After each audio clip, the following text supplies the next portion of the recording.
जय हिंद मेरे स्टूडेंट्स। कैसे हो आप? आई होप कि आप हेल्दी हो, हैप्पी हो और अपने एग्जामिनेशन की तैयारी में जोरों शोरों से लगे हुए हो।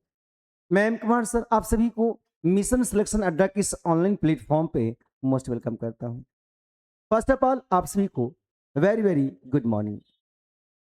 आइए आज हम लोग पढ़ेंगे F1 का यूनिट 5। जी हाँ, यूनिट 5 जो है वो केवल और केवल कैरिकुलम पे है, पाठ्यचर्या पे आधारित है। जिसमें आज हम लोग पढ़ेंगे कि जो कैरिकुलम दिया गया, पाठ्यचर्या दिया गया है, वह शिक्षक किस तरह से शिक्षा को बहुत ही आसान तरीके से बच्चों को सिखा सके। साथ ही में एनसीएफ 2005 का चर्चा करेंगे, बीसीएफ जो बिहार कैरिकुलम फ्रेमवर्क है उसका चर्चा करेंगे 2008 वाला, फिर आगे एनईपी बताएंगे 2009 वाला, फिर एनईपी 2020 2020 वाला आज पढ़ेंगे। तो ये तमाम चीज आपको सीटेट के एग्जाम में भी काम देने वाला। सीटेट के एग्जाम में करीब करीब में 1 से 2 क्वेश्चन आपको 100% कहेंगे कि सीडीपी में आज की क्लास से बन जाएगा। और आपके डीलर एंट्रेंस एग्जाम में भी आजकल पूछे जाते हैं, जो टीचिंग एप्टीट्यूड, वहां भी 1-2 क्वेश्चन यहां से आ जाते हैं। और आपके फर्स्ट ईयर के एग्जाम में 1 से 2 क्वेश्चन तो लाजमी है, बनेगा ही बनेगा, शॉर्ट में भी और लॉन्ग में भी। तो चलिए शुरू करते हैं आज की क्लास को। सबसे पहले हम लोग बात करेंगे कि आज आपका जो कैरिकुलम दिया गया है उसमें पाठ्यचर्या क्या है। ये जो पाठ्यचर्या की समझ होगा, ये आपका टॉपिक का ही नाम है। ये आज हम लोग कर रहे हैं यूनिट 5। इससे पहले जो यूनिट 4 किए उसमें 4 क्लास करवाए गए हैं, यूनिट 3 करवाए गए, यूनिट 2 करवाए गए, यूनिट 1 करवाए गए। यूनिट 3 का जो क्वेश्चन बच गया वो आज 2 बजे वाला क्लास में कराए जाएंगे। ओके, चलिए शुरू करते हैं। हाँ, क्वेश्चन के लिए बता दिया, अभी क्वेश्चन के लिए जस्ट अभी बताएं कि 2 बजे वाला क्लास क्वेश्चन आंसर करेंगे आज हम लोग। पहला हम लोग यहां शुरू करेंगे पाठ्यचर्या की समझ। ये आज के टॉपिक का नाम है। ये आपका यूनिट 5 में पढ़ना है। कहां पढ़ना बाबू? यूनिट 5 में आज यही चीज आपको पढ़ना है। इकाई 5 यानी कि यूनिट 5। ये जो पाठ्य चर्चा है, शिक्षा त्रियामी होती है। मेन चीज को समझिएगा, शिक्षा जो एजुकेशन होती है वो त्रियामी होती है, 3 आयाम होते हैं इसका। पहला छात्र, दूसरा शिक्षक, तीसरा पाठ्यचर्या। ये 3 जो आयाम होते हैं शिक्षा का, वो मूल त्रिआयामी गुणसूत्र बनाते हैं। यानी कि छात्र पहले रखेंगे। सबसे पहले क्या होगा? स्टूडेंट सेंटर्ड क्लासरूम होगा, बाल केंद्रित होना चाहिए, बच्चे के अकॉर्डिंग आप चलेंगे, आपके अकॉर्डिंग बच्चा नहीं चलेगा। और फिर बच्चे के अकॉर्डिंग सिलेबस चलेंगे। सबसे पहले चाइल्ड, बच्चा, उसके अकॉर्डिंग टीचर्स, उसके अकॉर्डिंग सिलेबस। ये त्रिआयामी जो बात है, 3 आयाम जो दिख रहे हैं, ये त्रिआयामी गुणसूत्र के बारे में आपको जितनी भी स्टडी करना होता है, चाहे वो किसी लॉ की बात करे, चाहे वो फ्रेमवर्क की बात करे, नेशनल एजुकेशन पॉलिसी की बात करे, ये तमाम चीज आपको आज की क्लास यानी कि यूनिट 5 में पढ़ने को है। समझ में आ गया? चलिए शुरू करते हैं। जैसे यहां देखिए, पाठ्यचर्या की अवधारणा, कंसेप्ट क्या होता है कैरिकुलम का। ये जो कैरिकुलम शब्द है, ये कैरिकुलम शब्द है, इसका मतलब होता है पाठ्यचर्या। ये कैरिकुलम से बना है कैरिकुलम। इसका मतलब ये होता है भागना, दौड़ना किसी चीज के पीछे। तो सिलेबस के पीछे आज हर कोई भाग रहा है, टीचर भाग रहे हैं, स्टूडेंट भाग रहे हैं मार्क्स के लिए। ऐसा नहीं करना है। जो न्यू एजुकेशन पॉलिसी है, जो एनसीएफ है, वो सिखाती है कि आप सिलेबस के पीछे नहीं भागो, आप उसको अपने रियल लाइफ में एक नई उन्नति करने के लिए, नई सुधार करने के लिए अपने आप को उस तरह से बनाओ जो आपको समाज में एक नई आयाम देनी होगी, एक नई पहचान देनी होगी। सिलेबस के पीछे नहीं भागना। तो ये पहला हम लोग पढ़ेंगे कि आखिर कैरिकुलम क्या है, क्यों है, कैसे है। उसके बाद एनसीएफ के बारे में पढ़ेंगे, नेशनल कैरिकुलम फ्रेमवर्क 2005। फिर बीसीएफ के बारे में पढ़ेंगे, बिहार कैरिकुलम फ्रेमवर्क। और उससे क्वेश्चन पूछेगा ही पूछेगा आपके एग्जाम में। बिहार कैरिकुलम फ्रेमवर्क 2008 में आया था, उसके बारे में भी आज पढ़ने को मिलेगा। फिर एनईपी पढ़ेंगे, ठीक ना, वो सब अभी मिलेगा आपको। लेकिन बीसीएफ है ना, 2008 बिहार कैरिकुलम फ्रेमवर्क, इससे क्वेश्चन पूछता ही पूछता है। स्थानीय पाठ्यचर्या निर्माण, ये भी कई बार पूछता है कि स्थानीय संदर्भ और समुदाय की भूमिका कैसा होता है। आप जो सीखते हैं इनफॉर्मल नॉलेज वो स्थानीय तरह सीखते हैं, उसका भी करिकुलम होता है, वो सब चीज आज आप सीखेंगे, ठीक ना। तो आपको समझ में आ गया आज का टॉपिक क्या है हम लोग का, पाठ्यचर्या की समझ बच्चों तथा समाज के संदर्भ में। बच्चों यानी कि सबसे पहले हमको चाइल्ड सेंटर्ड मानना, बच्चे के अकॉर्डिंग सिलेबस, सिलेबस के अकॉर्डिंग बच्चे नहीं। बच्चे अगर चाह रहे हैं कि हम इसी को बहुत आसानी तरीका से कम पढ़ें तो कम ही सिलेबस में डालिए, ठीक है। आजकल क्या हो रहा है, बच्चों को हिसाब से नहीं सिलेबस थोप दिया जाता है कि भाई ये सिलेबस है, टीचर एक जरिया है, बस सिलेबस टीचर को दे दिया गया, टीचर बस लगे पढ़ाने में।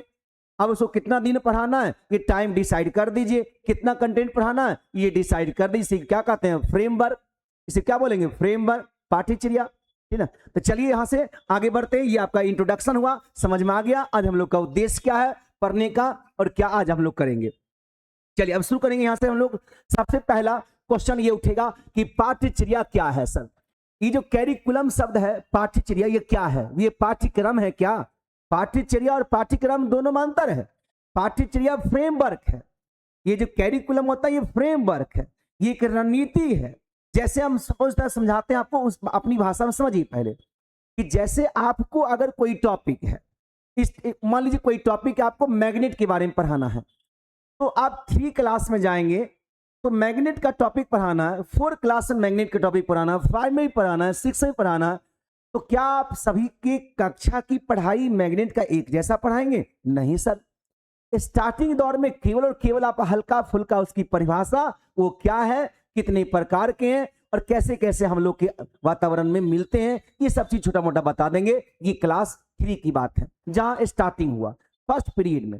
फिर आगे बच्चा पढ़ेगा, अगर बच्चे के सवाल आता है कि मैम ये क्या होता है, ये क्या होता है, तो आप उससे आश्वासन दिलाएंगे कि बाबू ये 4 क्लास में आगे पढ़ने को मिलेगा आपको, अब पेशेंस रखो, ये आगे 5 क्लास मिलेगा, ये आगे 6 क्लास मिलेगा। बच्चे में क्यूरियोसिटी आएगा, जिज्ञासा आएगा कि चलो ये चीज को आगे पढ़ना है, हम लोग को आगे और बेहतर करना है, ठीक है। तो आप वहां पे बहुत कुछ बताएं, बहुत कुछ डाउट भी वहां पे क्लियर कर दे और बहुत कुछ आगे का पॉइंट भी क्रिएट कर दे, ताकि बच्चों के मन में नए नए तरह के क्यूरियोसिटी आता है, जिज्ञासा उगता है कि आगे और जाने, और क्या हुआ और क्या हुआ। जैसे कोई अगर इंटरेस्टिंग टाइप का कहानी बता रहा है आपको, सपोज मानिए, तो आपको मन में वहां क्या आता है, उसके बाद क्या हुआ था, फिर क्या हुआ, फिर क्या हुआ, कैसे हुआ, उसके बाद क्या हुआ, ये आपका जिज्ञासा है।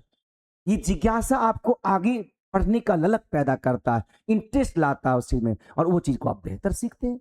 यही चीज होना चाहिए। ये फ्रेमवर्क है, कैरिकुलम है। ये आई पाठ्यचर्या विद्यालय के विभिन्न तरह की गतिविधियों का निर्धारण करती है कि भाई आपको कैसे पढ़ाना है बच्चों को, आपको क्या क्या पढ़ाना है। आपको पहले मैथ पढ़ाना, हिंदी पढ़ाना, इंग्लिश पढ़ाना, ईवीएस पढ़ाना, सामाजिक अध्ययन पढ़ाना, तो आपको एक फ्रेमवर्क दिया गया, उसी के हिसाब से एक कई प्लान, योजना, एक रणनीति जिसके तहत हम काम करेंगे, बच्चों को सिखाएंगे, उसे क्या कहते हैं फ्रेमवर्क, उसे क्या कहेंगे कैरिकुलम। समझ में आ गया।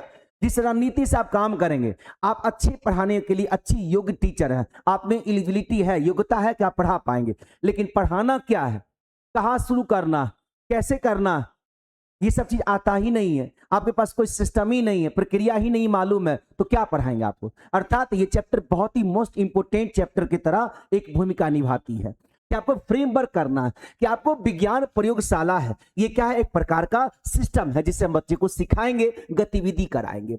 शैक्षिक गतिविधियां के रूप में है, बच्चों को आगे में डिबेट करवाते हैं, बच्चों में आगे से क्या होता है, एक दूसरे से बच्चों में कोई प्रश्न उठता है उसका जवाब दिवाते हैं, फिर वो बच्चा जवाब देता है, फिर वो बच्चा देता है, आप डाउट क्रिएट करते हैं, बच्चा अपना राय देता है। ये सब क्या है, एक प्रकार की गतिविधि है जिससे क्या होता है, बच्चों में सीखने की क्षमता डेवलप करती है। यही तो फ्रेमवर्क सिखाती है हम लोग का।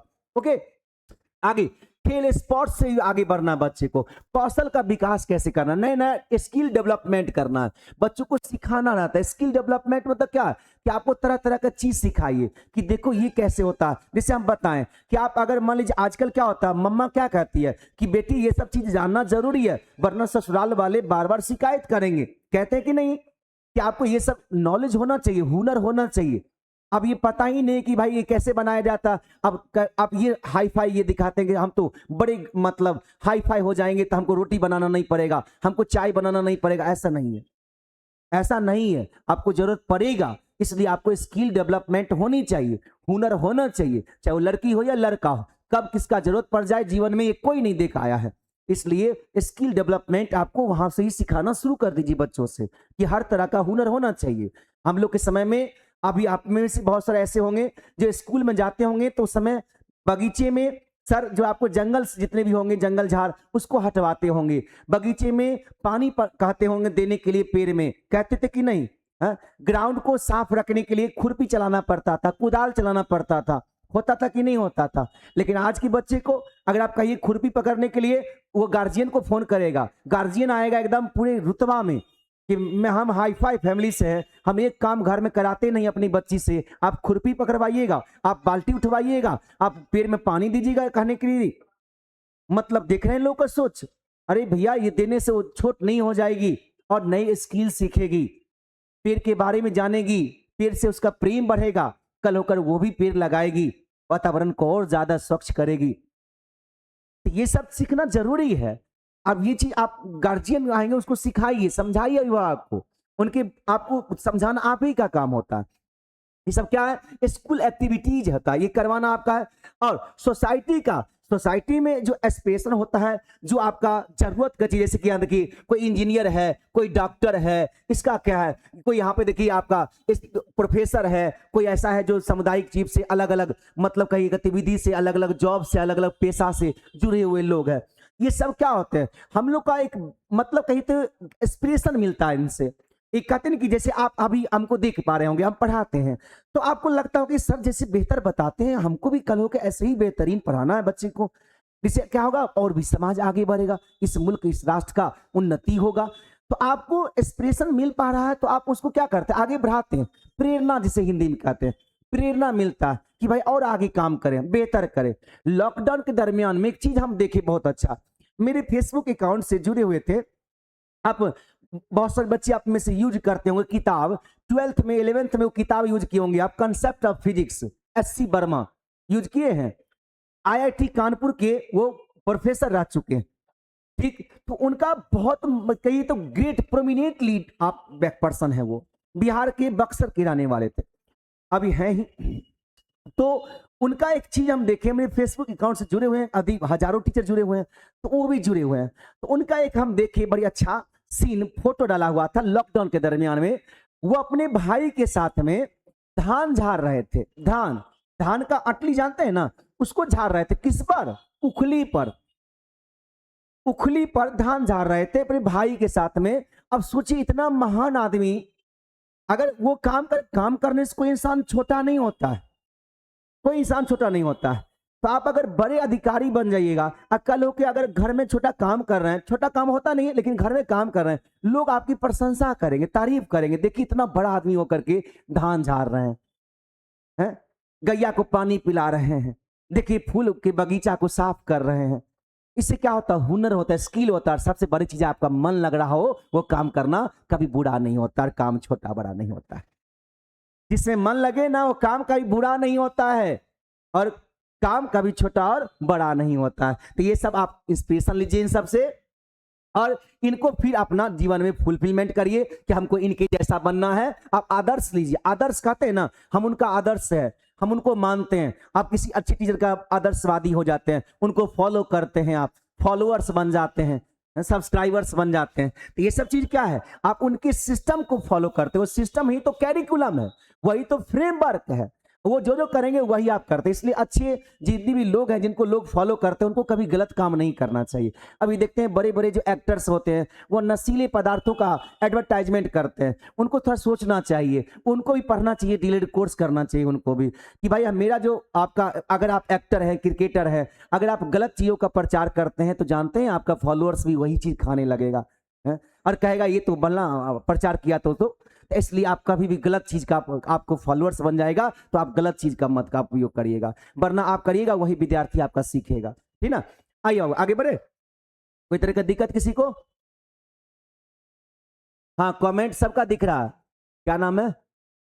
सहाना खातून, कमेंट सबका दिख रहा है, लेकिन आप एक दूसरे कमेंट नहीं देख पाइएगा, वो चीज आपको यहाँ पे प्रोवाइड कर दिया गया।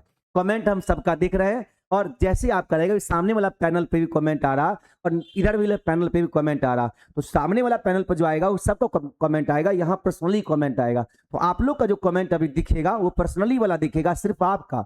और हम जो यहाँ से लिखेंगे या एडमिन जो लिखेगा वो एक दूसरे से बात करने लगते हैं आप लोग, ये बहुत बुरा होता है। हम देखें इतना दिन से दिख रहे थे, एक दूसरे से बात करना शुरू कर देता कि भैया तुमको कौन कॉलेज में एडमिशन हुआ, मेरा इस कॉलेज में एडमिशन हुआ, तुमको कितना पैसा लगा कॉलेज में, यही सब बात करिए क्लास में। इसलिए आप लोग को दंड दिया गया है, एक दूसरे से बात नहीं करेंगे, किसी किसी का कमेंट देख ही नहीं सकता, यहाँ से वह फाइल को ब्लॉक कर दिया गया। ठीक, आप लोग सही हो जाइएगा तो फिर आगे चल करके उसको ओपन कर दिया जाएगा। ठीक ना, अच्छा किए या नहीं, अच्छा हुआ ना। आप किसी से कोई बात नहीं करना, पढ़ाई पर ध्यान देना। आइए बाबू, वर्ग कक्ष और पाठ्यचर्या। वाह, वर्ग कक्ष क्या होता है बाबू? मंदिर है ये मंदिर है, ये मस्जिद है। यहां पे आपको उस भगवान से मुलाकात होगी जो दुनिया बदलने का हुनर रखता है। एक ही चीज ध्यान रखें, अपने पेशा से प्रेम करिए, तो आपका काम है उसे बहुत लगाव रखिए, फिर देखिए वो काम आपको जन्नत तक ले जाता है, स्वर्ग तक पहुंचाता है, वो खुशियां दिलाता है जो आप सपनों में नहीं देखे होंगे। तो आपको स्कूल जो है आपके लिए, वो स्कूल हो या मदरसा हो, वो आपके लिए क्या है उस समय? वो आपके लिए वो मंदिर है, वो आपके लिए क्या है? मस्जिद है। वहां पे आप क्या करेंगे? ईश्वर से, अल्लाह से जिस तरह के हम लोग अपनी कनेक्टिविटी जोड़ पाते हैं, वहां भी आपका ईश्वर है, सामने वाला बच्चा वही है ईश्वर। वो दुनिया बदलने का हुनर है, वही में से कोई अफसर बनेगा, वही में से कोई डॉक्टर बनेगा, वही में से कोई वकील बनेगा, वही में से कोई बड़ा बड़ा अधिकारी बनेगा, वही में से कोई नेता भी बनेगा। तो आप ऐसा संस्कार दीजिए बच्चों को कि कल होकर उस पोस्ट पर जाकर के वो भ्रष्टाचार ना करे, वो अपने राष्ट्र, अपने मुल्क के प्रति ईमानदारी बरते। अगर वो करता है तो सिर्फ गलती आपका है वहां पर। आप कहेंगे कैसे? एक छोटा सा एग्जाम्पल बताते हैं। एक टीचर क्या किए, एक बच्चे को स्टार्टिंग आवर में यानी कि प्राइमरी लेवल में बच्चे क्या किए, टीचर से लगाव रख लिए, टीचर से लगाव रख लिए कि टीचर मेरा एग्जाम में मार्क्स दिला देगा। बड़ी अच्छी कहानी है, सुनिएगा। एक बच्चा टीचर से लगाव जोड़ा कि टीचर हमको एग्जाम में अच्छा नंबर दे दीजिएगा। टीचर बोले कि ठीक है दे देंगे। टीचर को खूब लाला के सामान उमान देता था, घर से खाने वाला पीने वाला, पैसा भी दे देता था कि सर जी ये रख लीजिए। टीचर क्या किए, उसको बिना पढ़े लिखे में अच्छा नंबर दे दिए उसको। वो बच्चा प्राइमरी लेवल का था, मन उसका गया बढ़। अब जैसे वो आगे बढ़ा, फिर अगला टीचर को पैसा दे दिया, वो फिर आगे जाके पैसा दे दिया। ऐसे करते करते बच्चा हायर डिग्री तक पहुंच गया। नॉलेज कुछ नहीं, पैसा दे दिया सबको, पैसा देते हुए आगे बढ़ गया। फिर इंटर में गया, पैसा दे दिया, फर्स्ट डिवीजन कर गया। फिर ग्रेजुएशन में गया, पैसा दे दिया, फर्स्ट डिवीजन कर गया। ऐसे कर करके वो एक बड़ा अच्छा मेडिकल कोर्स कर लिया, जैसे एमबीबीएस होता है, एमबीबीएस में भी पैसा दे दिया, एक डॉक्टर बन गया। वो डॉक्टर बन करके वो अपना एक क्लिनिक खोला, सब जगह वो पैसा दिया, स्टार्टिंग से ही क्लिनिक खोला, और वो क्लिनिक में अपना चला रहा था जैसे मन वैसा। वहां भी पैसा दे के बुला लेता, आजकल देखवे करते हैं, आदमी पेशेंट भी पैसे से बुलाता है। आप देखेंगे जहां भी आपको किसी व्यक्ति का अगर कोई मान लीजिए बड़ा केस हो गया, मेडिकल का इशू हो गया, तो डॉक्टर रेफर करता है, डॉक्टर उसी के पास रेफर करेगा जो वहां के क्लाइंट पहले से सेटिंग रहता है कि आप वहां जाके 20,000 रुपया देते हैं, उस 20,000 में से 4,000 इस डॉक्टर का बन जाता है, 16,000 ही वो डॉक्टर लेता है। ये सब सेटिंग रहता है। बहुत सारा क्लाइंट घूमते रहता है इलाका में, कहीं अगर किसी का डिलीवरी होने वाला था, वो कहेगा नहीं नहीं वो हॉस्पिटल में जाइए, वहां अच्छा डिलीवरी होता है, वो सेटिंग कर ले वहां पर। ये सब चीज से बच के रहना चाहिए। आप जाएंगे वहां अच्छा खासा बिल बना देगा, अब कुछ सेटर को पैसा देगा, कमीशन फिर उसको लेगा, वो ऐसा होता। तो वो ऐसे ही करके क्लाइंट चला रहा था अपना क्लिनिक। एक बार की बात है कि जो मास्टर साहब जो पहली बार उसको पैसा लेके पास कराए थे प्राइमरी में, उनकी वाइफ जो है सीढ़ी पर गिर गई, सीढ़ी पर गिर गई, उनके कपार जो है यहाँ पे माथा फट गया, बहुत ब्लड गिर रहा था। जल्दी जल्दी से उसको उठा करके सब ले गया हॉस्पिटल। जो हॉस्पिटल अच्छा था उस समय रात को खुला था, वही हॉस्पिटल में उसको भर्ती कराया। उसके बाद बोला कि यहाँ पे इनका सर्जरी होगा, ऑपरेशन होगा इसका। बोले ठीक है ऑपरेशन करा दीजिए, मेरे पास पैसा है, हम दे देंगे आपको। ऑपरेशन जैसे थिएटर में ले गया, कुछ देर के बाद वहां से डॉक्टर निकला, बोला सॉरी सी इज नो मोर, अब वो नहीं रही। तो इनको बड़ी शौक हो रहा था मास्टर साहब को कि कपार फट गया, सर्जरी होता तो मर कैसे गई वो। तब देखिए अगला दृश्य, उस ऑपरेशन थिएटर से वही डॉक्टर निकला जो सबसे पहली बार पैसा लेकर के पास किया था इनसे। तब वो अपने आप को अफसोस कर रहे थे, काश मेरा एक गलती ना हुआ होता तो आज मेरी पत्नी का जान बच गया होता। ये कहानी बहुत संदेश देती है। आपका एक गलती वो वहां तक पहुंचा देता है इंसान को बर्बादी की जगह पर, समाज खराब कर देगा वो। आप यहां से सख्त रहिए, दृढ़ रहिए, अपनी प्रति ईमानदारी बरतिए। कितनों हो जाए ढलने वाला नहीं है, चाहे करोड़ों का प्रलोभन मुझे क्यों नहीं दे दीजिएगा, नहीं ढलेंगे, जवान कभी फिसलेगा नहीं, ऐसा बन के रहिएगा, ठीक ना। तब लगे कि हाँ ये किसी अच्छी टीचर से गाइडलाइन लेके आया, ये बदलने वाला नहीं है। कोई प्रलोभन दे देगा कि मैडम हम दे देते हैं 2 लाख रुपया 4 लाख रुपया, आप ये कर लीजिए, नहीं, नहीं करेंगे हम। बच्चे के साथ कोई खिलवाड़ नहीं, हम मंदिर में झूठ नहीं बोलेंगे और सामने वाला ईश्वर से कभी झूठ नहीं बोलेंगे, उसके साथ गलत नहीं करेंगे। तो वर्ग कक्ष को मंदिर समझना है, अब पाठ्य चर्चा को, पाठ्यचर्या को आपका अपने जो धर्म है उस धर्म का ग्रंथ समझना है, जो पुण्य आचर्चित चीज होता है। आइए समझे यहां से, तो विषय वस्तु और पाठ्यचर्या ये दोनों दो चीज होता है। कंटेंट अलग है और कैरिकुलम दो अलग चीज होता है। इसमें अंतर भी पूछेगा शॉर्ट टाइप वाला में, शॉर्ट टाइप वाला में अंतर भी पूछेगा। हम कमेंट पर ज्यादा ध्यान नहीं दे रहे हैं, कोई भी व्यक्ति को कुछ पूछना होगा तो लास्ट में पूछ लीजिएगा, हमको अभी पढ़ाने दीजिए, पढ़ाने की रिधि में हम कमेंट पर ध्यान नहीं देते हैं, ठीक ना। चलिए आओ, क्लासरूम और कैरिकुलम ये दोनों दो चीज है सर। पहला विषय वस्तु और पाठ्यचर्या, इस पर हम लोग चर्चा करेंगे। पाठ्यचर्या तय करती है कि विद्यालय में सीखने सिखाने की विषय वस्तु क्या है, यानी कि आप क्लास 1 में जा रहे हैं तो क्या चीज आपको पढ़ाना है। आपको पढ़ाने आता, आपको हुनर है गाड़ी चलाने का, गाड़ी कौन चलाना है ये तो उस व्यक्ति बताएगा जिसका गाड़ी चलाना है, बात समझे। गाड़ी चलाने का हुनर आपको पूरा मालूम है, हर तरह के आप हैं, बड़ा से बड़ा छोटा छोटा से गाड़ी चला सकते हैं, लेकिन अभी क्या चलाना है वो सामने वाला गाड़ी वाला बताएगा ना, जिसको जाना है वो बताएगा कि हम किस पर जाना चाहते हैं। हम जाएंगे 2 व्हीलर पर, कहेंगे ओके, 4 व्हीलर इस पर जाएंगे ओके, हमें हुनर है हम सब चला सकते हैं, आप बताइए चलना किस पर चाहेंगे। यानी कि आपका पास में हुनर है पढ़ाने का, आप पूछिए कि हमको पढ़ाना कौन सा क्लास में, 1 क्लास में, ठीक है, देखिए 1 क्लास का सिलेबस क्या है, चलिए ओके, 2 क्लास का, ठीक है ओके हो जाएगा, 3 क्लास का ओके। यानी कि आप डीएड करेंगे तो आपको हाईएस्ट कहां तक डालेगा, 8 क्लास तक डालेगा आपको, 1 to 5 पेपर 1, 6 to 8 पेपर 2, यानी कि 8 क्लास तक आपको डालेगा, 8 क्लास तक आपको पढ़ाना है ओके। पेपर 1 पास करके जाइएगा सीटेड तो 1 to 5 का टीचर बनिएगा, पेपर 2 करके जाइएगा और ऑनर्स भी कर लिए हैं तो आप 6 to 8 का टीचर बनिएगा। तो आपको पढ़ाना कैसे है ये चीज आपको पाठ्यचर्या जो होता है वो तय करती है कि विद्यालय में सीखने सिखाने की विषय वस्तु क्या है, किस पर क्या चीज पढ़ाना है आपको बच्चों को। आई भागीदारी और वर्ग कक्षा, स्टूडेंट का आगे पार्टिसिपेशन कैसे करता है, भागीदारी होना बहुत जल्दी है। वर्ग कक्षा यह भी तय होता है कि वर्ग कक्ष में सीखने वाले की भागीदारी कैसी हो, क्या वे मौन श्रोता है या ज्ञान निर्माण की सक्रिय भागीदारी, ये सबसे बड़ा चीज है। एक बड़ी अच्छी स्टेटमेंट है जो मैं स्टार्टिंग में बहुत अच्छा एक किताब मैंने लिखा था, उस किताब में मैंने डाला हूं कि मैं अगर चाहूं तो ना सीखने वाले को भी सिखा चाहता हूं, मैं अगर चाहूं तो ना सीखने वाले को भी सिखा सकता हूं, लेकिन वो ना सीखने वाले एक बार हां करने की मूड में आ जाए। आपने जो जिद कर बैठा है कि ना सीखेंगे, एक बार हां करने की मूड में खाली आ जाइए, हम सिखा देंगे आपको। मतलब अपनी ज्ञान रूपी चक्षु को खोलिए, बर्तन जो पलट के रखे थे उसे सीधा करिए, इतना घनघोर वर्षा कर देंगे कि उसमें पानी लबालब भर जाएगा, कैसे नहीं सीखेगा। इस तरह से मूड में, इस तरह के मिजाज में सिखाएंगे कि आप सीख जाएंगे। लेकिन आप जो ज्ञान चक्षुओं को बंद करके बैठे हैं कि हम कसम खा लिए कि नहीं सीखेंगे, कसम खा लिए मास्टर अच्छा नहीं है, तो फिर तो दुनिया कोई ताकत नहीं सिखा सकता है।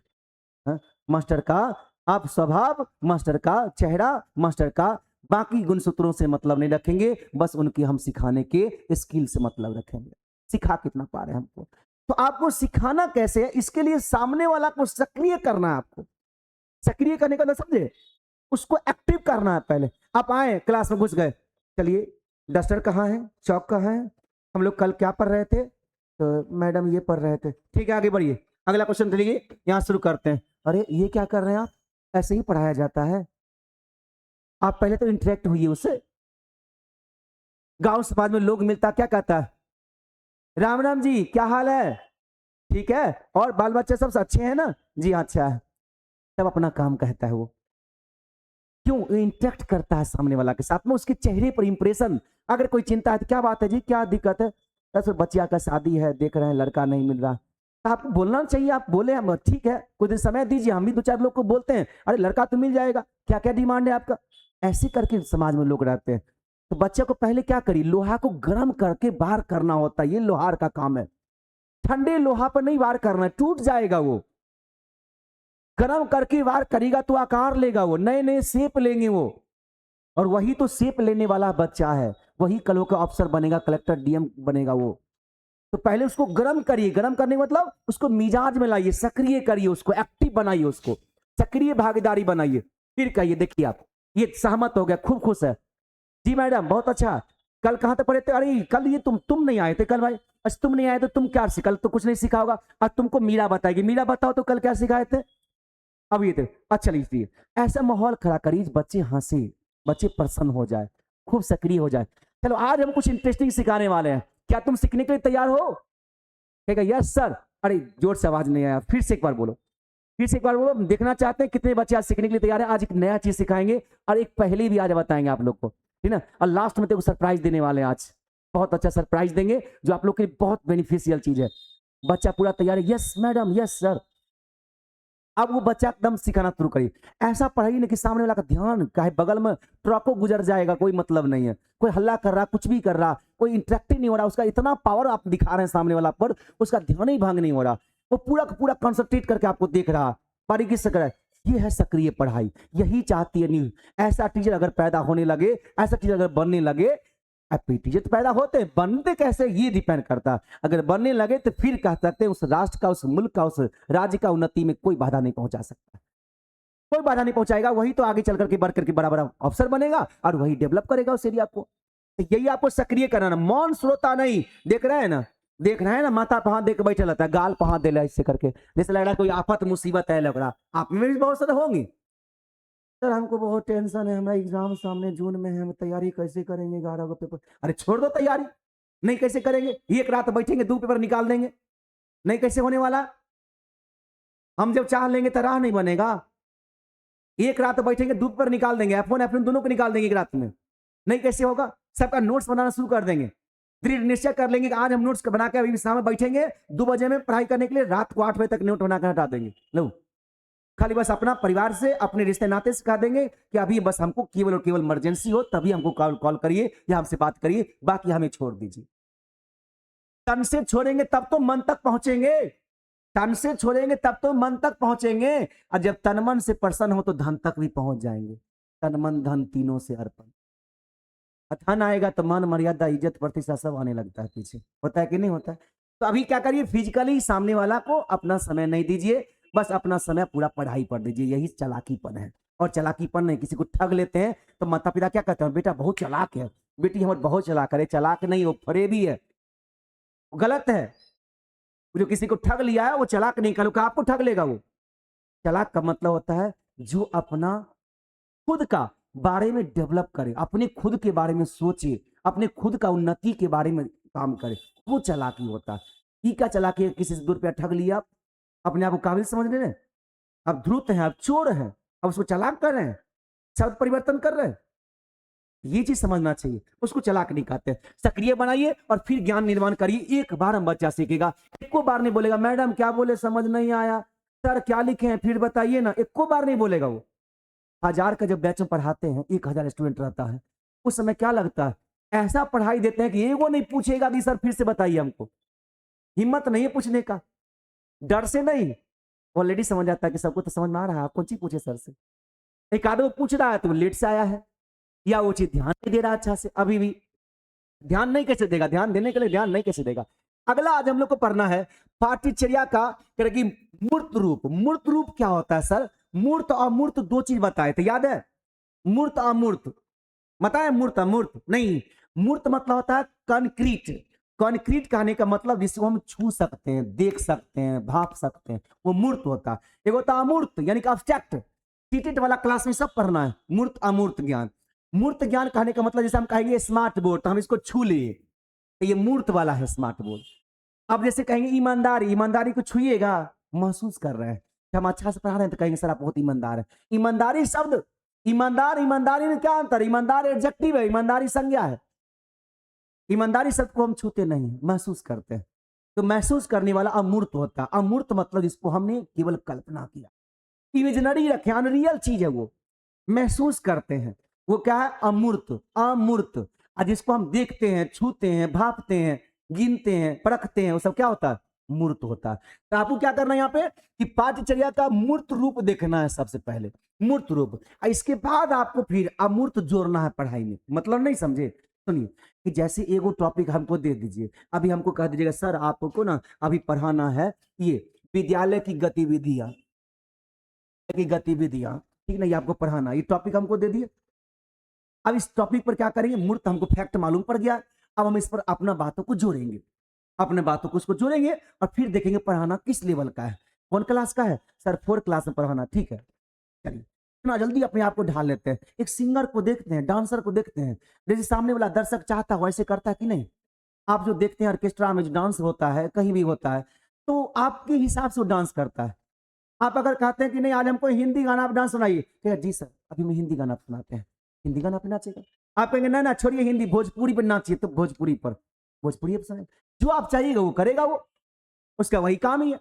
आप सिंगर को फरमाइश करते हैं ये वाला गाना सुनाइए, वही सुनाता है, वही है, वो कला का प्रदर्शन कर रहा है। कौन करता है कला का प्रदर्शन? सिंगर करता है, डांसर करता है, एडवोकेट करता है, डॉक्टर करता है, टीचर करता है, इसके नौकरी में साहब रहता है, डॉक्टर साहब, मास्टर साहब, वकील साहब, ये कला का प्रदर्शन करता है। ड्राइवर, ये सब क्या है? कला का प्रदर्शन, स्किल डेवलपमेंट, आप उसी में से एक हैं। स्किल अपना बढ़ाना है ताकि लोग आपको उसी कारण आपसे पूछेगा। स्किल क्या होगा? उसको आपको मूर्त रूप से अमूर्त रूप की तरफ ले जाना है। यही चीज आपको सीटेट में भी बताते हैं कि विद्यालय और वर्ग कक्षा वह इकाई है जहां पाठ्यचर्या अपने दैनिक जीवन में मूर्त रूप लेती है। मतलब क्या है? आपको उस चीज को रियल लाइफ से जोड़िए और उसको सिखाइए। इस आपको कोई ऐसा बात बोलेंगे जो रियल लाइफ में जरूरत पड़ता है, तब कहते हैं हाँ हाँ बात सही है, ऐसा हुआ है मेरे साथ भी। कई बार बच्चे बोलते हैं, तो ये क्या होता? वो बातों को हम मूर्त से जोड़ दिए। बातें जो दिमाग, जैसे पहले जमाना में, छोड़िए आपको नए एग्जाम्पल समझाते हैं। पहले जमाना में क्या था? पेड़ के नीचे पढ़ते थे लोग, गुरुजी बैठ जाते थे, पेड़ के नीचे बैठ जाते थे बच्चे और वहां पे पढ़ाते थे। उसमें ब्लैक बोर्ड था नहीं, स्मार्ट बोर्ड था नहीं, ये पीडीएफ था नहीं। तो उस समय क्या था? अमूर्त ज्ञान था। बस गुरुजी बोले, इशारा किए, हाथों से समझा रहे हैं, बच्चा समझ रहा है। होता था कि नहीं? यानी कि पहले का पढ़ाई ज्यादा जटिल था सर आज की तुलना में। आज टेक्नोलॉजी बढ़ रहा है, इंसान का दिमाग घट रहा है, द्रुतबाजी हो जा रहा, कहीं कुछ बोली गुस्सा में आ जा रहा, क्रोध दिखा रहा, चिचिड़ापन हो रहा है, फ्रस्ट्रेशन में जा रहा है। अब बताइए टेक्नोलॉजी बढ़ रहा है तो आपको आगे और डेवलप करना चाहिए। पहले आश्रम पढ़ाया करते थे गुरुजी, हवा में अमूर्त ज्ञान देते थे, बच्चा पढ़ लिख कर बड़ा बड़ा पंडित बनता था, बड़ा बड़ा अधिकारी बनता था। और आज टेक्नोलॉजी बढ़ रहा, यानी कि आपको उस समय अमूर्त बातों को मूर्त में जोड़ते थे गुरुजी, कि जो बातें को हम समझा रहे हैं उसको रियल लाइफ से जोड़ करके, ताकि बच्चा वास्तविक चीज को ज्यादा पकड़ेगा। आप छोटका बच्चा को पढ़ाने जाइएगा, कहेगा जीरो, और जीरो लिख दीजिएगा। देखिए हम बताते क्या, एक बात आप उसको कहिएगा जीरो। जीरो क्या होता है बाबू? जीरो शून्य, इसको हिंदी में कहते हैं शून्य। ये इस तरह का होता, पहले बोल दिए एक, दूसरा लिख के दिखाई, ये जीरो है बाबू, ये जीरो है। क्या ये बाबू? जीरो है। इसका आविष्कार किसने किया? आप दो बात यूज किए, एक बोल दिए, एक लिख दिए। ठीक, अब छोड़िए, आप अपना बल्ला खोल लिए, लड़की है या लड़का है तो कुछ और कहीं ले आइए, बल्ला खोल दिए। ये दिखाई दे रहा है? यस सर, यस मैडम दिखाई दे रहा। ये क्या है? कैसा है? ये गोल है। कितना गोल है बाबू? 360 डिग्री का गोल है। ये क्या है? 360 डिग्री का। तो मम्मा का जो चूड़ी होता है वो क्या होता है? गोल होता है। ये गोल जो होता है 360 डिग्री का, ये जीरो होता है। ये क्या होता है? जीरो होता है। देख रहे हैं आप, 3 तरह से पढ़ा दिए उसको, एक बोल करके, एक उसको लिख करके, और एक बल्ला दिखा करके। क्या लग रहा है सबसे ज्यादा किसमें सीखा होगा? वो बल्ला देखने वाला में, क्या कि नहीं होगा? आप ही बताइए।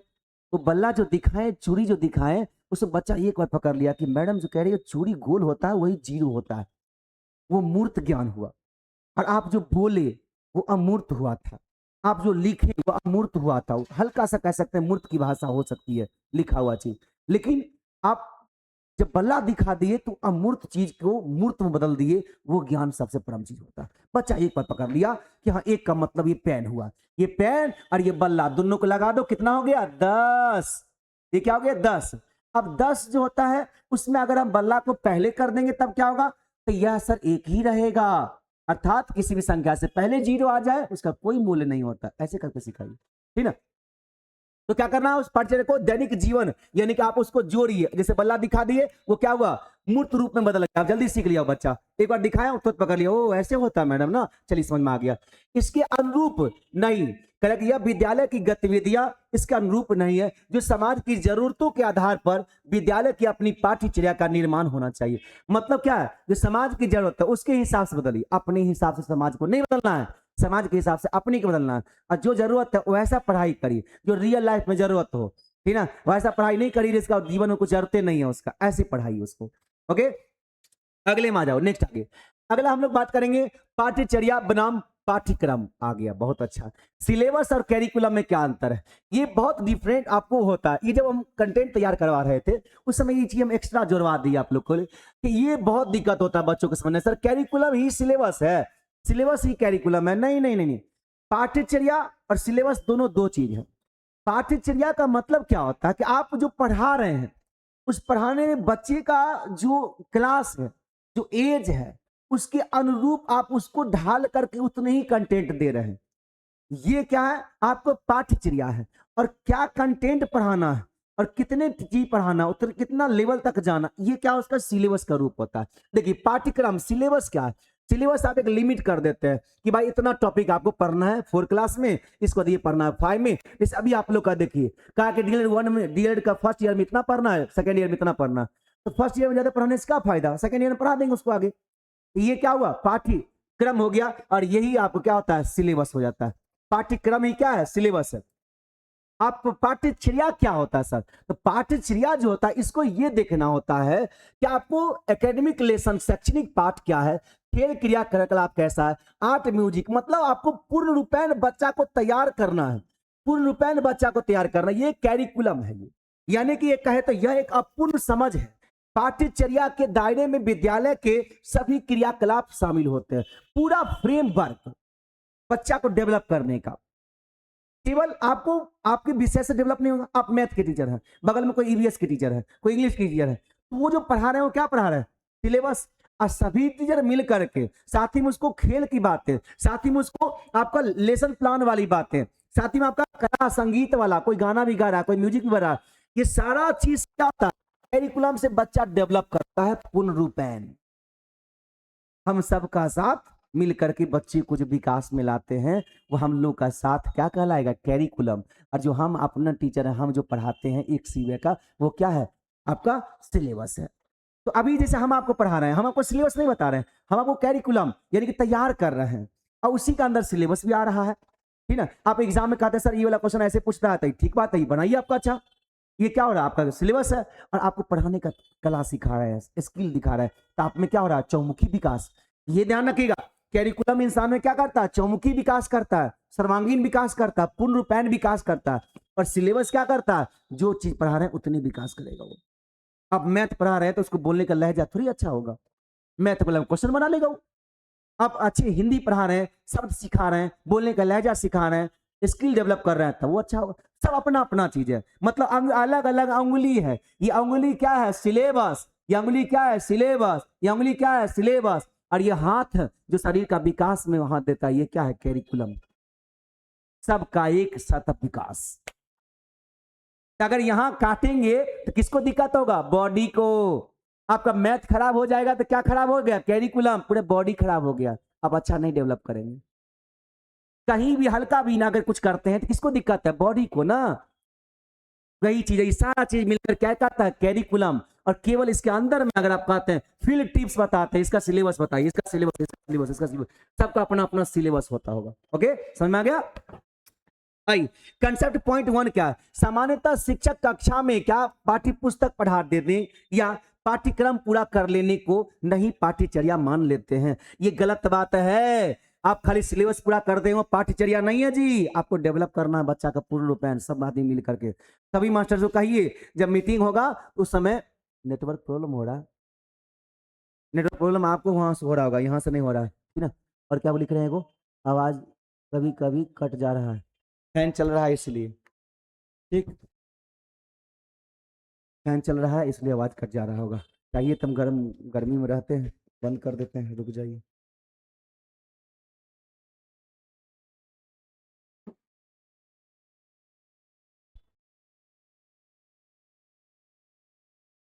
हो गया फैन बंद।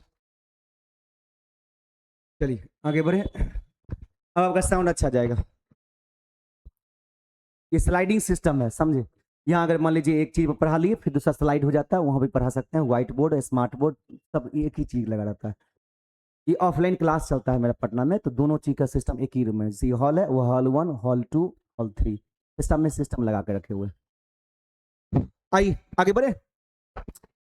तो यहां तक समझ में आ गया सर। आगे बढ़ेंगे, नेक्स्ट आगे अगला हम काम करेंगे। पाठ्यचर्या का के दार्शनिक आधार क्या है, भाग 1।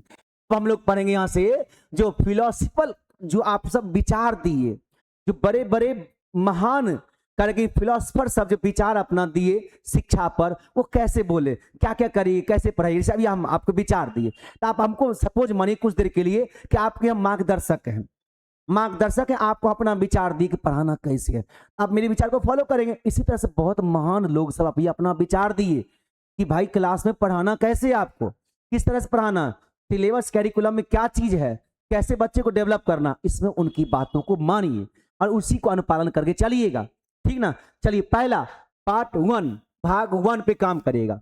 पार्ट 1 क्या है सर, पहला मूल अवधारणा, कोर कंसेप्ट, बेस क्या होगा, यही मूल अवधारणा मेन ध्यान देना है, यही बेस है। सबसे पहले विद्यालय में किए जाने वाले प्रत्येक कार्य, ईच एंड एवरी वर्क का दार्शनिक या कि सैद्धांतिक आधार पाठ्यचर्या होती है।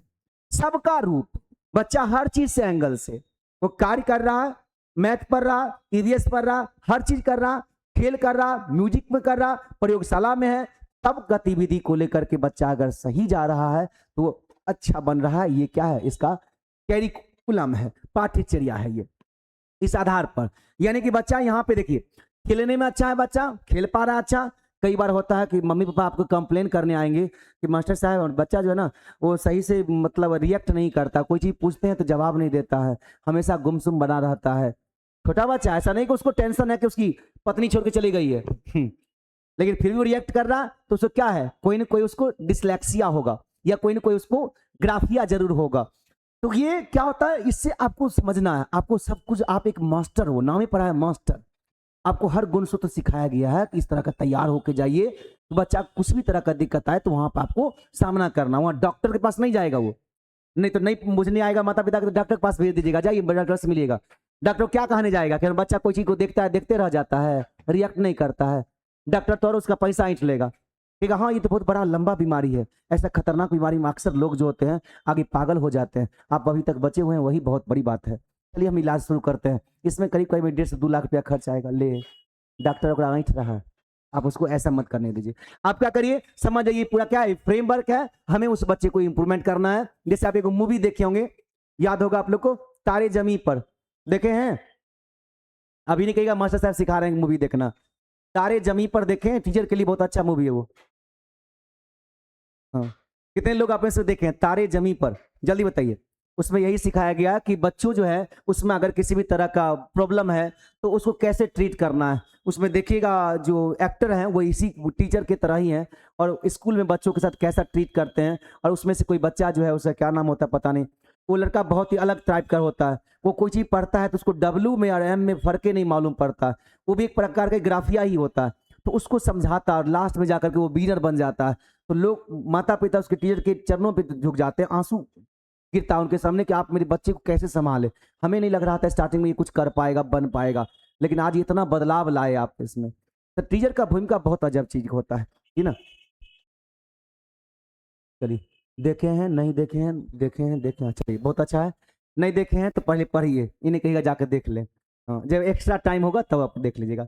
विद्यालय में किए जाने वाले प्रत्येक कार्य क्या होगा, दार्शनिक और सैद्धांतिक आधार पर पाठ्यचर्या होती है। चाहे खेलने की बात करें, लाइब्रेरी की बात करें, चाहे स्कूल में जो बच्चा है हॉस्टल में रह रहा है, आगे प्लेग्राउंड में है या खाना खाने वाला कैंटीन में है, हर तरह से उसको सही करिए तब अब बच्चा सही हो रहा है। ये सब क्या है, कैरिकुलम है उसका, ये सैद्धांतिक आधार होना चाहिए। बैठने का भी लाजा होना चाहिए, बैठ रहा ऐसे करके बैठ रहा, आप उसको डांटिए कि नहीं, अरे बाबू ऐसे नहीं, सीधा होकर बैठो, सीधा होकर बैठो, यहाँ देखो, सामने देखो।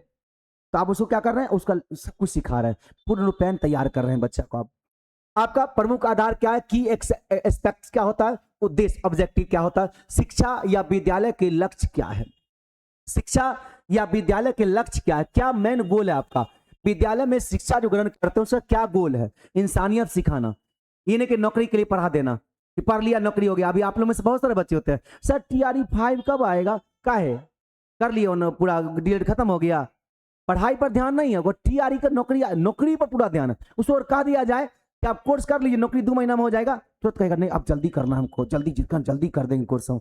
का है पहले पढ़िए, बाद में नौकरी की सोचिएगा, पहले खुद को तैयार होइए, तब तैयारी की बात करेंगे हम। आइए, तो ये पाठ्यक्रम क्या है, तो पहला उद्देश्य होना चाहिए, दूसरा पाठ्यक्रम कंटेंट क्या है, आप कंटेंट के अकॉर्डिंग काम कर, इन उद्देश्यों की प्राप्ति के लिए क्या पढ़ाया जाएगा। आप पहले लक्ष्य तय करिए कि बच्चा क्या करना है 1 क्लास का, इसका क्या मोटो रहेगा, क्या हमें करना है, अब इसके अकॉर्डिंग क्या बनाना, पहले लक्ष्य तब सिलेबस उसके हिसाब से अपना अनुभव लगाते हुए। पाठ्यचर्या का दार्शनिक आधार पार्ट 2। पहला पार्ट में आपने क्या सीखा, पहला पार्ट में हमने सीखा सर कि बच्चों में सर्वांगीण विकास कैरिकुलम पर ध्यान देना है, एक चीज पर नहीं, सब कुछ विकास होना चाहिए। अगर वो कहीं खाना भी खा रहा है कैंटीन में, कहीं स्कूल खेल भी रहा है, म्यूजिक में भी है, प्रयोगशाला में भी है, लाइब्रेरी में भी है, हर तरह से विकास होना चाहिए, पहला। दूसरा कि हमको बच्चे का पहले लक्ष्य देखना है कि क्या करने के है, ये किसके लिए, कौन सा क्लास का है, किस लिए आया है, फिर उसके हिसाब से आपको सिलेबस तय करना है, उसके हिसाब से टारगेट तय करना है। ये हम लोग सीखे पार्ट 1 में। पार्ट 2 की बात करेंगे, इसमें क्या सीखना आपको कि शिक्षण शास्त्र पेडागोजी, इसमें आपका ब्रांच चाहिए, ये आपका है, दार्शनिक आधार भाग 2 ये आपका है, ये बच्चा का नहीं है, ये आपका है। आपको कैसे पढ़ाना है, इसके लिए आपको इन अनुभवों को कैसे प्रभावी रूप से प्रदान किया जाएगा, आपके पास अनुभव है उसको कैसे आप डिलीवर करोगे। आता तो बहुत कुछ है, कई बार ऐसा होता होगा बहुत कुछ आता होगा, स्टेज पर चढ़ने के बाद सब कुछ भूल जाते होंगे, होता कि नहीं, जब स्टेज पर से नीचे आएंगे तब कहेंगे कहीं बोले काहे नहीं जी, सर हमको आता बहुत कुछ था, वहां गए ना तब अचानक से भूल गए, कुछ समझ ही नहीं आया कौन चीज बोले कौन चीज नहीं बोले, होता कि नहीं होता। ये जो कंडीशन होता है इसमें आपको अनुभव काम करता है, इसलिए तो आपको लोग क्या है लेसन प्लान में एक स्कूल भेजा जा रहा है, लेसन प्लान में स्कूल भेजा जा रहा है ताकि स्कूल में पढ़ाइएगा तो आपको समझ में आएगा कि हाँ पढ़ाना कैसे है, बच्चों के सामने जाइएगा तब आप जो क्लास में पढ़े थे उसका प्रयोग करिएगा, बेहतर करिएगा तो अच्छा रहेगा, अच्छा नंबर मिलेगा, अच्छा आपका नॉलेज आएगा, ठीक ना। आई आप यही ऑफलाइन में रहते तो हम यहीं का आपको लेसन प्लान करवा देते, आ जाइए स्टेज पर, हम जो बताएं उसको बताइए, बाकी सबको हम बैठ जाते हैं, आपको पढ़ाना है सब लेसन प्लान हो जाता है यहीं पर बैठ ले। आइए नेक्स्ट आगे, मूल्यांकन करना, इवैल्यूएशन करना बच्चा को, यही सब लेसन प्लान में लिखना रहता है जी।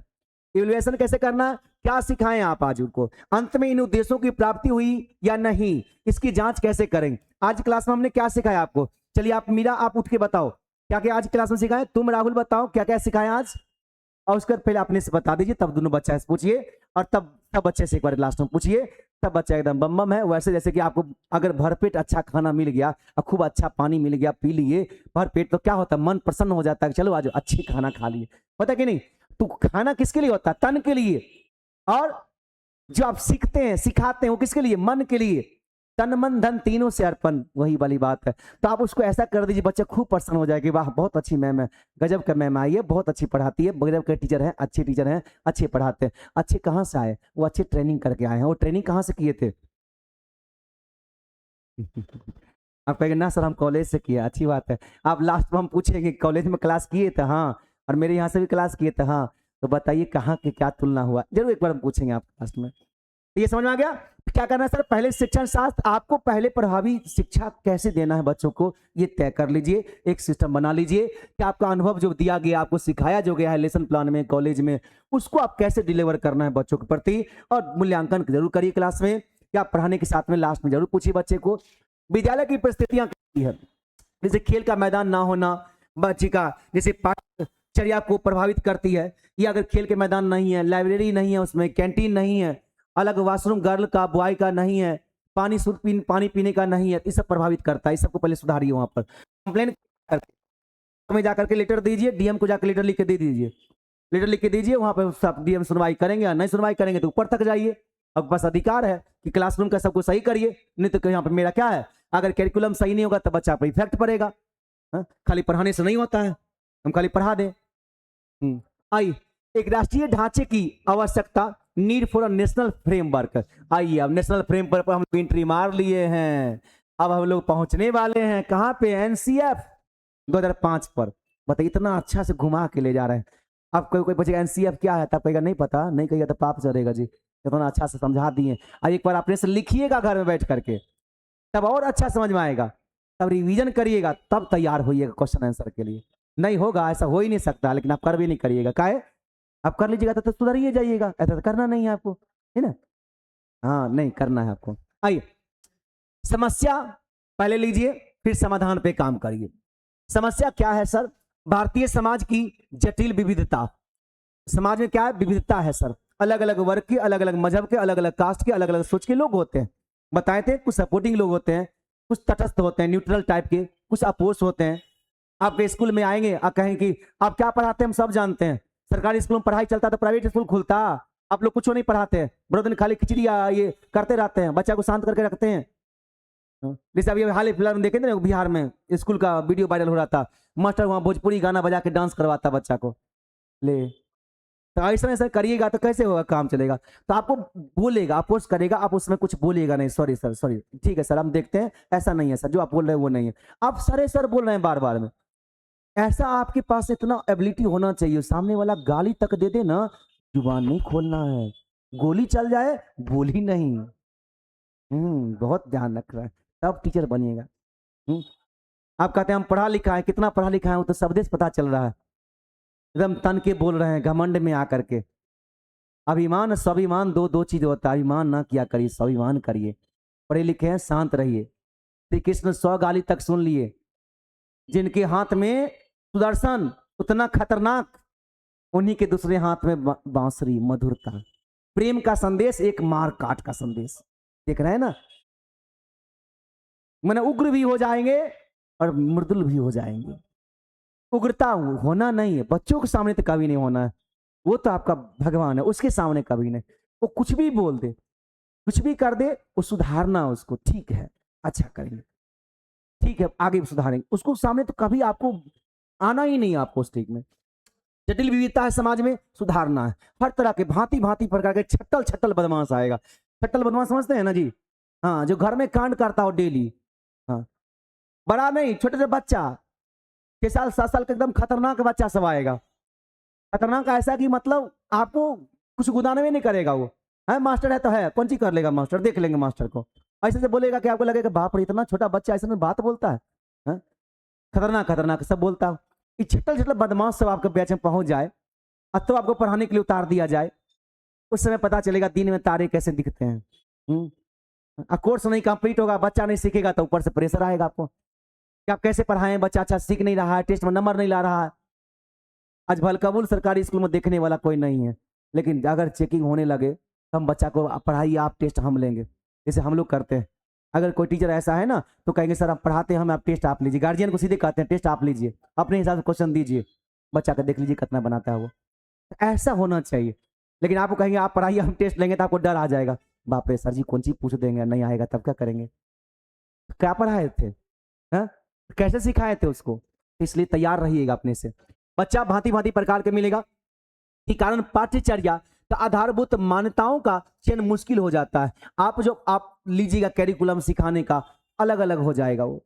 आप सिखाइएगा, कुछ बच्चा सीख रहा है, कुछ कर रहा है, मैडम समझे नहीं आ रहा, कुछ कर रहा है हमको तो कुछ नहीं समझ में आ रहा है, हम चुपचाप बैठे हैं क्लास में। ये कह रहा है कौन सी पढ़ा रहे हैं मैडम, ले पूरा कहानी खत्म हो गया, बाद में पूछ रहा है कौन सी पढ़ा रहे हैं मैडम। उस समय आपको लगेगा कि बाप रे ऐसा आदमी कहाँ से पहुंच गया, अगर हम पूरा सिलेबस खत्म कर दिया, आपको चाहे कौन सी पढ़ा रहे हैं आप। तो ऐसा ऐसा मिलेगा, बड़ी मुश्किल हो जाएगा चयन स्थिति वहां पर। लेकिन आपको वहां पे क्या करना है, कॉम्प्लेक्स डाइवर्सिटी को आपको अपॉर्चुनिटी की तरह लेना है, शुभ अवसर की तरह लेना है, ना कि वहां पे आपको उसको बुरा की तरह मानना है, उसको जटिलता की तरह मानना है। सुधारेंगे, ठीक है नहीं समझ में आया फिर हम समझाएंगे, और क्यों नहीं समझ में आएगा पहले इंटरेक्ट करिए, एक्टिव करके पढ़ाइएगा ना, बच्चा एक बार समझ में आ जाएगा। उसको पहले एक्टिव करिए। आप कहेंगे सर हम एक्टिव कर रहे हो, कर हो ही नहीं रहा, होगा वो होगा, थोड़ा समय लेगा। वो छट्टल बदमाश है, घर में कांड करने वाला है, वो माता पिता स्कूल ला के धर दिए उसको, ठीक ना। कैसे भी स्कूल रहेगा तो घर में कम से कम कांड नहीं करेगा, एक आध दो कपार फाड़ के आया है वो बच्चा है, तो इससे मतलब समझिएगा उस बच्चा, वो 55 में बचपन की हाल है वो, ठीक ना, वो बचपन में 55 की हाल है। तो उसको क्या करिए आप पहले रोकिए, 2 दिन 4 दिन 5 दिन 7 दिन वो धीरे लाइन पर आएगा। 2 दिन में सिखा दीजिएगा नहीं होगा वो, ठीक है, धीरे लाइन पर आइए उसको धीरे लाइन पर लाइएगा, एक्स्ट्रा समय दीजिए और समझाइए कि देखो बाबू बदमाशी नहीं करना चाहिए, तो बदमाशी करते हो ठीक है अपनी जगह सही है, लेकिन पढ़ोगे नहीं तो फिर तुमको, उसको धीरे सिखाइए उसको अच्छा से। ओके, समाधान पे लाइए। सोल्यूशन पे लाइए उसको। सबकी अलग अलग पाठ्यचर्या होते हुए भी आपको स्तर की बेहतर शिक्षा के लिए एक राष्ट्रीय राज्य पाठ्य चर्चा ढांचा जरूरी है। आपको हर मजहब के, हर कास्ट के लोग होंगे, हर परिस्थिति के लोग होंगे, हर तरह के लोग होंगे, कभी मिडिल क्लास के लोग होंगे, कभी हाई क्लास के लोग होंगे, लो क्लास के लोग होंगे, सबको पढ़ाना है एक समान स्तर से। तो आपको क्या करना है, एक ऐसी भोले शंकर की तरह बनना है कि 20 पीकर अमृत देना है। यानी कि हम सब कुछ ले लेंगे और अपनी तरह से जो निकालेंगे, यानी कि हर बातों को हमने सुनेंगे। प्रभु जी 2 कान दिए, 2 आंख दिए, देखो ज्यादा सुनो ज्यादा, लेकिन बोलो इस तरह का मिला करके मृदुलता से कि सब कुछ एक हो जाए। ऐसे पढ़ाइएगा कि सब एक होकर पढ़ेगा और बेहतर करेगा, ऐसा करना है आपको। ओके, तो आपने इसमें क्या सीखा फ्रेमवर्क में, कि आपको एक ऐसी जो मुश्किलती है, जो विभिन्नता है, डाइवर्सिटी है समाज में, उसको एक करके आपको लेके चलना है। फ्रेमवर्क जो सरकार देगा, बीएसएफ बिहार करिकुलम जो मिलेगा आपको, एनसीएफ जो होता है ना, एनसीएफ वैसे होता है बीसीएफ, तो बीसीएफ 2008 वाला अभी बताएंगे आपको, बिहार करिकुलम फ्रेमवर्क, उसके हिसाब से हम लोग अभी पढ़ाते हैं, आप स्कूल में पढ़ाइएगा उसी के हिसाब से। अगले में आइए, रूपरेखा की मूल्य मान्यताएं और एजम्पशन क्या होता है फ्रेमवर्क का। फ्रेमवर्क के बारे में तो बताइए दिया आपका, जो एक ढांचा है जिसके तहत आपको पढ़ाना है, सबको जोड़ करके एक साथ पढ़ाना, वो ढांचे को फ्रेमवर्क बोलते हैं। कि व्यष्टि उद्देश्य समष्टि अंतर संबंधन, यानी कि आपका इंडिविजुअल और करेक्ट, इंडिविजुअल जो पर्पस है सोसाइटी का, उसको इंटर रिलेशनशिप करके पढ़ाना है, सबको जोड़ करके। राष्ट्रीय ढांचे में व्यक्ति जीवन के उद्देश्य और समाज के अंतर्गत अंतर संबंध को दर्शाता है कि आपको जरूरत क्या चीज का है, नीड क्या है, व्यक्ति को बनाना, समाज को उसमें सामाजिक चीज को सिखाना, क्योंकि जीना उसको समाज में ही है। तो आपको क्या करना है कि सबसे पहले उसके लक्ष्य पता है, अभी 1 में लक्ष्य तय कर लेना है कि भाई करना है, पाठ्यक्रम देख लेना है क्या करना है, इतना आपको कर देना है फर्स्ट में। फिर आगे दूसरा डिपार्टमेंट, जैसे कोई गाड़ी बनता है कहीं पर, तो क्या लग रहा है गाड़ी एक आदमी पूरा कस देता होगा, नहीं, कोई अगर हेडलाइट बना दिया, कोई आगे फिर आगे जाके दूसरा सीट बनाएगा, कोई गाड़ी में म्यूजिक लगाएगा, कोई उसका टायर लगाएगा, अलग अलग होता है कि नहीं, डिपार्टमेंट अलग अलग होता है। तो उसी तरह से हर काम होता है, तब जाके फाइनल गाड़ी बन करके आता है सामने। तो हम लोग को लगता है कि भाई गाड़ी कंपनी के अंदर हर तरह काम होता है और हर तरह का आवश्यकता भी होता है। जरूरी है कि मारुति सुजुकी की गाड़ी है, उसमें टायर मारुति सुजुकी का होगा, नहीं एमआरएफ का होगा। मारुति सुजुकी का म्यूजिक होगा, नहीं सोनी का म्यूजिक होगा। उसमें शीशा मारुति सुजुकी का होगा, नहीं दूसरा कंपनी का होगा। लेकिन सब क्या आता है, कोलैबोरेशन कर लेती है, असेंबलिंग कर लेती है कंपनी, और तब अपना टैग लगा के बनती है मारुति सुजुकी का गाड़ी है ये।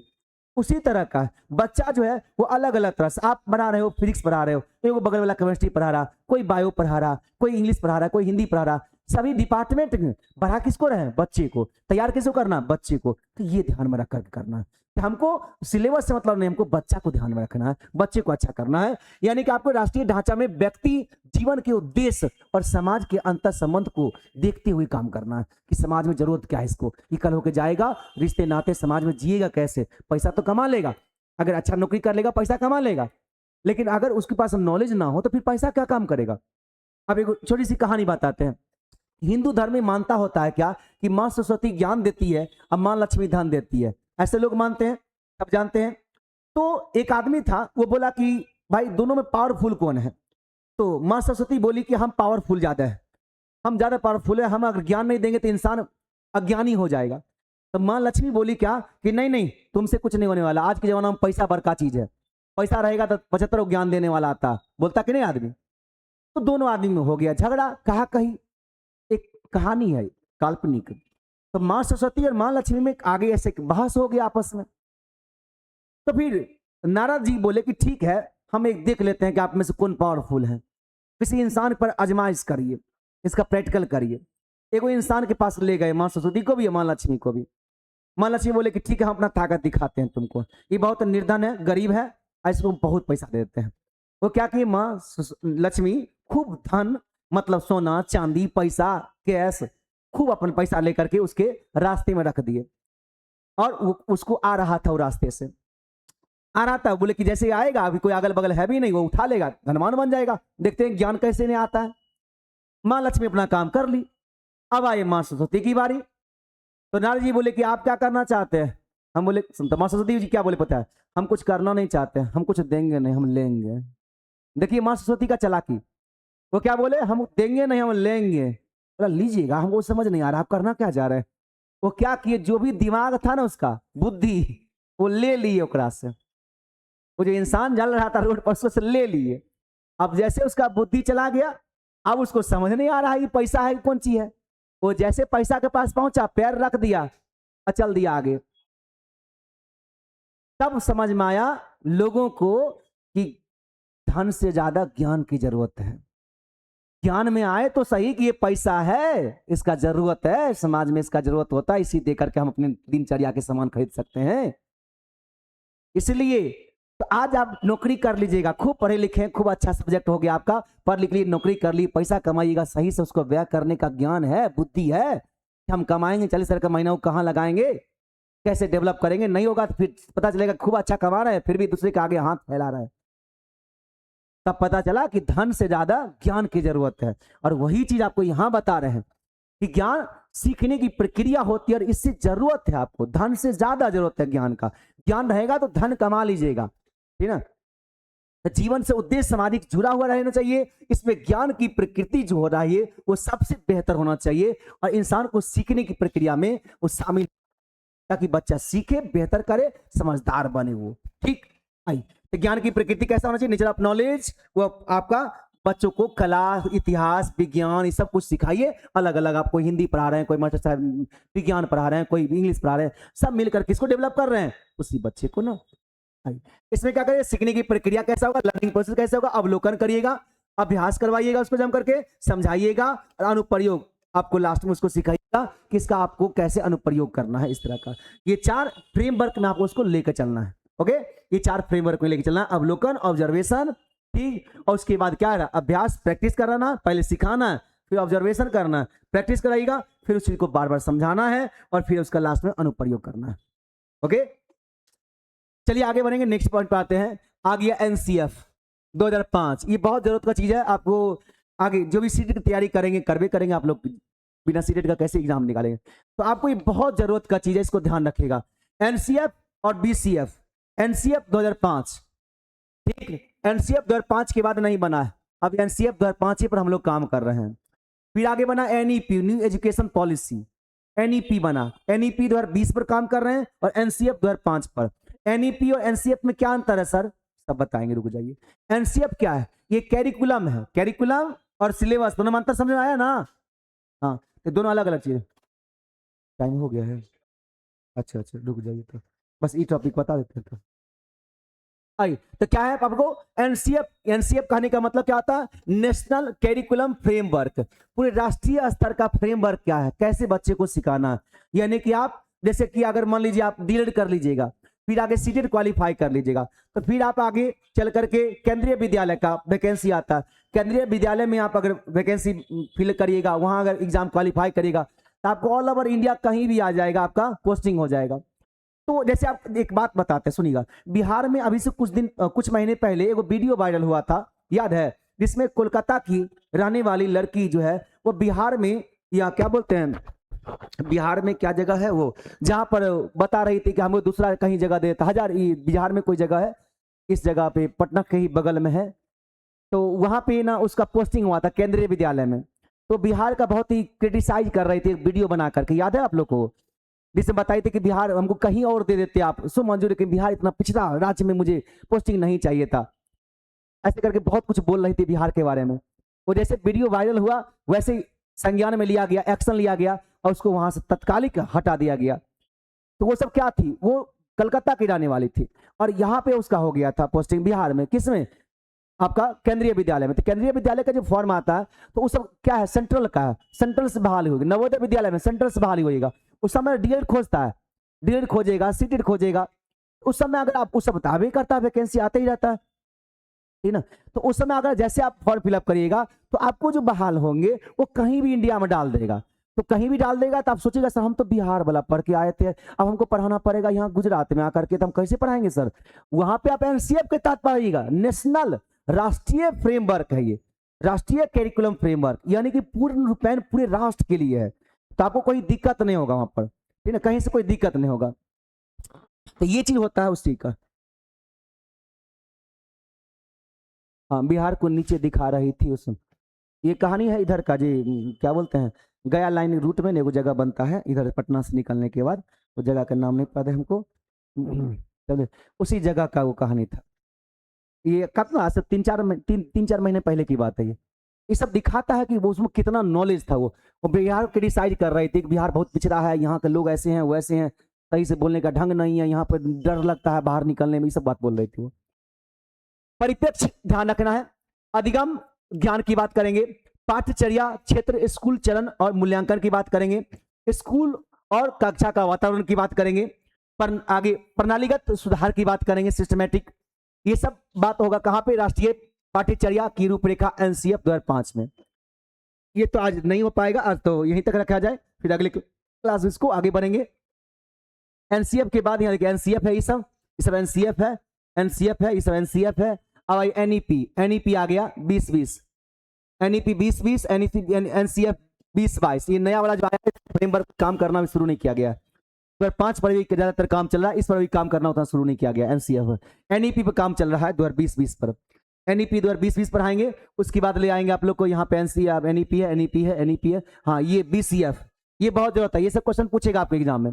बीसीएफ 2008, बीसीएफ मतलब बिहार का जो करिकुलम फ्रेमवर्क है, वो बिहार स्पेशल, यानी कि आप जो पढ़ेंगे बिहार में अगर नौकरी होता है तो उसका, जैसे आप टीआरई दे करके भर्ती होंगे तो उसके लिए, तो ये चीज आपको पढ़ना है यहाँ से बिहार पर। ये आपको क्वेश्चन पूछता ही पूछता है, ये आपको लॉन्ग टाइप में पूछेगा बिहार कैरिकुलम कैसा है, किस तरह का क्या है। बहुत अच्छा मस्त कंटेंट है सब, तो अच्छे से पढ़ लीजिएगा। अगले क्लास में इसको कंटिन्यू करेंगे और 2 बजे वाला क्लास में अभी आज क्वेश्चन आंसर करवाएंगे पिछले चैप्टर का। ओके, और आप लोग अभी टेंशन ना लेना कि सिलेबस आपको सैटरडे संडे सब चलेगा। आपको जून के स्टार्टिंग होने से पहले, यानी कि मई लास्ट होते होते सिलेबस बहुत अच्छे से खत्म कर देंगे और बहुत बेहतर रूप से खत्म कर देंगे। प्रैक्टिस प्रीवियस सब कुछ करवा देंगे। संडे स्पेशल पढ़ाएंगे अभी आप लोग को 3 घंटा 4 घंटा एक्स्ट्रा, फिर मैराथन देंगे। ऑलरेडी आपको लगेगा, जो अभी आपको लग रहा होगा कि सर सिलेबस बहुत बड़ा है, कल होकर वही कहेंगे कि सिलेबस बहुत अच्छा से हो गया। अभी देखिए 1-2 क्लास अभी और लेंगे, ये फर्स्ट वॉल्यूम खत्म। मैंने यही 4 वॉल्यूम है, F1 से लेकर F4 तक, जो 70 नंबर का पूछेगा। बाकी सब 35 नंबर वाला जल्दी जल्दी खत्म हो जाएगा। और लास्ट में 2 वॉल्यूम में, तो उसमें अभी आपको ईवीएस के टीचर हैं, ईवीएस पढ़ा देंगे सर, और फिर आगे मैथ वाले टीचर मैथ पढ़ा देंगे, कंप्यूटर वाले टीचर कंप्यूटर पढ़ा देंगे। ये 3 चीज आपको बाहर से बता देंगे, बाकी सब मेरा पेपर है। ठीक है, चलिए मस्त रहिए, पढ़ते रहिए, क्वेश्चन अच्छा कर लीजिएगा। सब कुछ जो भी कंटेंट पढ़ाएं उसको अच्छा से बनाइएगा। और कुछ बच्चे का ये कमेंट आता है कि सर डायग्राम कैसे बनाएंगे। डायग्राम के लिए कोई गुणसूत्र नहीं होता है, डायग्राम एक कला होता है, आर्ट होता है, और आर्ट डेवलप तभी होगा जो आपके पास नॉलेज होगा। आर्ट एक दिन का चीज नहीं होता, आप एक दिन में जीने की सलीके नहीं सिखा सकते हैं किसी को। आप धीरे धीरे आगे बढ़िए और सुधारिए अपने आप को। जैसे आपको फ्रेमवर्क बनाना है, तो कोई फ्रेमवर्क बनाना है तो आपको ऐसे करके बनाना है। एक बना लिए, इसके 3 आयाम है तो ऐसे करके 3 आयाम सूत्र बना दिए। अगर 4 आयाम है इसके तो ऐसे करके बना देंगे।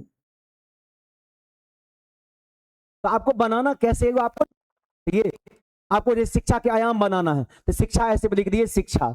अब शिक्षा के आयाम बनाना हमको, तो शिक्षा के ऐसे आयाम बना दिए, 1 आयाम, 2 आयाम, 3, 4, 5। इसमें फिर लिखना रहता है, यही सब एग्जाम में नंबर देता है। मैन बनाना कैसे है, तो कैसे स्ट्रक्चर होगा, कैसे ढांचा होगा, यही तरीका। ऐसे भी तरीका होता है कि आप एक बना दिए, इसके अंदर ढाल करके एक बना दिए, 2, फिर इसके नीचे करके एक बना दिए। ये आपके हिसाब से रहेगा ना डायग्राम कैसे बनाना, ये कैसा, धीरे धीरे सब सीख जाइएगा। अब ये स्टार्टिंग है इसलिए आपको प्रॉब्लम हो रहा है। लास्ट में आपसे पूछेंगे ना कि आप बोले थे डायग्राम कैसे बनाएंगे, तो आपको हंसी लगेगा, सर स्टार्टिंग में नहीं बुझने आ रहा था, अब समझ में आ गया सब कुछ। अभी समय दीजिए, सबसे बड़ा चीज है समय दीजिए, अच्छा से काम करिए। विद्या के सामने जो सर झुकाएगा, विद्या उसी का सर समाज में उठाएगा। ध्यान रखिएगा। फिर मिलते आगे नेक्स्ट क्लास में। थैंक्स, जय हिंद।